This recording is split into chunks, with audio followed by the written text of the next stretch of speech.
All right, we're excited. It's obviously game week. It's finally here, and I know our players are excited. Our coaches are very excited, and it's been a good camp, and it's been the last week is we've had some really upbeat, high energy practices. I think that they could kind of feel that game week was rolling around. So now that it's here, we'll start again today and truly go into our game week prep that we do, every Tuesday, and get ready to play Arkansas State, a good football team. So it'll be fun, but we're all looking forward to it. Questions?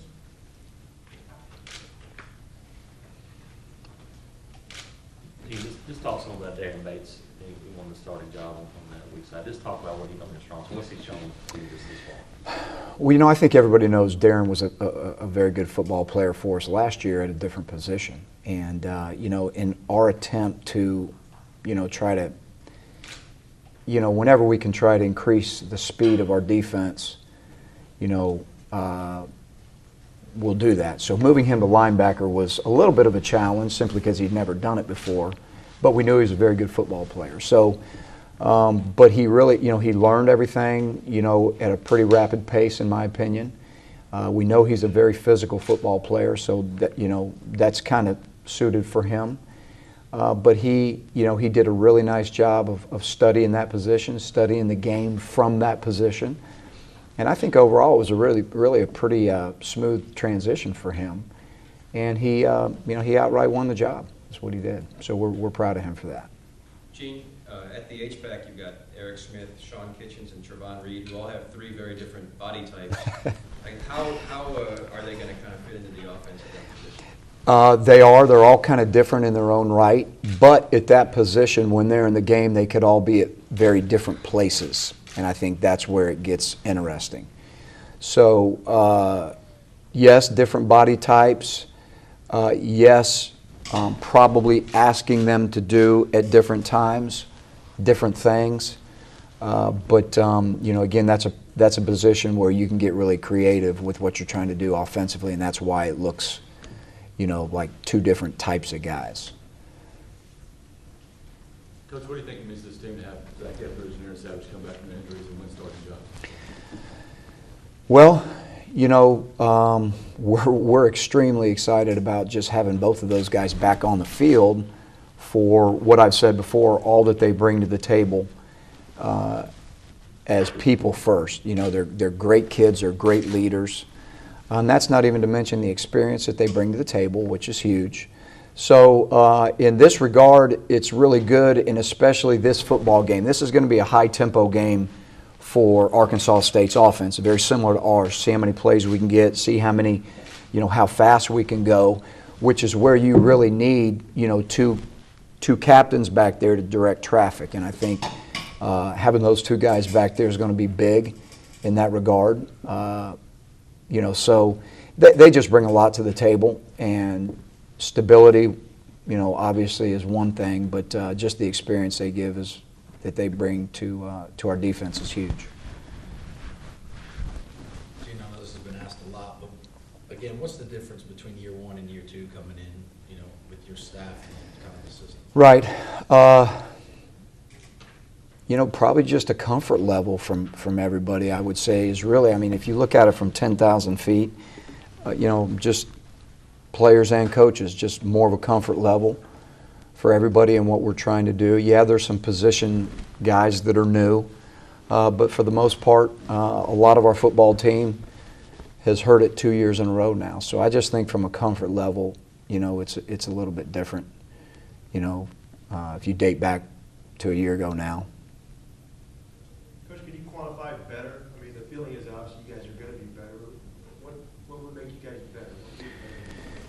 I don't know that I can put a tag on what is going to make us better. I hope that, again, is the point, I guess, that I've been trying to bring home to our football team, every week is consistency on what we're trying to do. That's everywhere. And that's, again, going back to last year, too many highs and too many lows. If you were going to ask me what would make us a better football team or what the expectation is of better, that's what I would tell you, that for us to be better, it's more along the level of when we were playing at a high, at a high level. Are we maintaining that, more often than we did last year? And that's really what it is, And because there was times last year when I felt like in all phases we played at a high level. I just don't felt like, looking back on it, I don't feel like, we were consistent enough at that. And that would make us a better football team. So those are the things that we've been stressing since day one, and those are the things that we're trying to get starting this Saturday. Coach, having a better offensive line, how much is that going to ease Cam's nerves, leading this team out for the first time?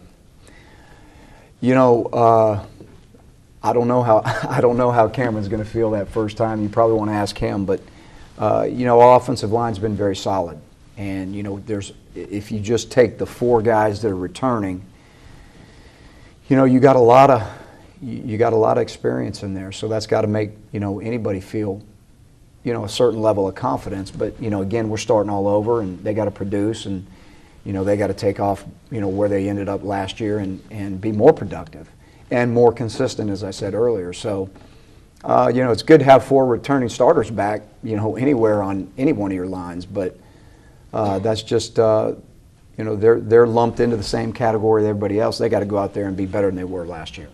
Coach, when you guys have thrown a lot at Cam defensively, how has he responded in terms of his decision making? I think he's responded really well. And, we keep talking to, our quarterbacks, certainly Cameron, about, being able to, make adjustments on the run and being able to kind of weather any storm that may happen that comes with all that you see. And I think that's the most important thing. The most important thing for Cameron is, this is the first time he's going to be in this venue. And there's going to be some good things that happen during the game. There's going to be some bad things that happen during the game. And anybody can be good when it's good. We want to know how everybody's going to respond, particularly your quarterback, when things aren't good. And so that's been really a huge point of emphasis for us as we've, prepared the last month. So that's what we want to see our quarterback do. We want to see him when things aren't good, be able to handle that and be the leader of our team. Coach, can you talk about Quindarius Carr and his development since spring, picking up that second wide receiver spot? Q's done some good things. I think that, again, he's got a ways to go in terms of developing his game. But he did some good things in the bowl game. He did some good things in spring practice. We saw signs of him coming on, and he's got to continue to do that for us during the season. And he's definitely made some strides. He's not there yet, but he's a guy that we can count on, and we will throw the football to him. There's no question we have confidence that we're able to do that. But again, he's got to keep growing and maturing as a football player. But I think he's done that up to this point. I think he's done that, in the last year a good bit in terms of progression. Gene, have you put in a call to Kirk Herbstreit to either thank him or bark at him for picking you guys up in the West? Well, as I said before, Kevin, I mean, it's flattering that people, think that you have a chance to be a good football team, and I don't think anybody's expectation ought to be higher than, what ours are, individually for each guy on our team. And we don't control any of those things. We got to take every practice and every day, one day at a time. I know that's coaching, cliche-ish things, but the bottom line is we our expectation of ourselves ought to be really high. Did you know that was coming? Did he talk to you beforehand? Did you know he was going to do that? No, I did not know that was coming. I did not know that was coming. But again. Our football team hears those things, and again, we know that at the end of the day, that doesn't mean anything. You got to earn it on the field every week, but at the same time, they need to know that the expectation level out there for other people as they look on is high as well, and I think that's a healthy thing. Gina, I think I count 4 walk-ons in the 2D in Means, Wisner, Burgess, and Bostrom. I got to imagine that's fairly unusual for an SEC school. Why do you think it turned out that way? Does it speak to the quality of the walk-ons, the lack of depth, or why do you think that is? Well, every one of those guys are guys that we identified before they got here as guys that we thought could upgrade our football program in terms of walk-ons. And I don't think there's any question all 4 of those guys have done everything we've asked them to do and really earned that spot. And, but in the same sense right now, it's a balance of both. It's guys that worked really hard, that did everything we asked them to do, that we thought were talented guys, combined with the fact that, we've got some places on our roster right now that, again, you either have young guys stepping in there or, some walk-ons, have to fill that role. So we're really proud of those 4 guys. And but like we've said since day one, the best guy's going to play. And if that's a walk-on or a scholarship guy or whoever it is, it doesn't mean anything to us. We're going to put the best guy or the next best guy in there, and those guys have earned it. You talk about the right tackle for the second year in a row. You're playing a guy first game who hasn't really not played much at all. Right, that could get exciting, Mark. I mean, that could get exciting for us. We're proud of AJ because he's won the job outright, and he's put in a lot of hard work to get to that point, in my opinion. He's kind of like everybody else that's going to be new on that field for the first time and really has never played in games. He's going to have to go out there and prove that he can do it, on game day.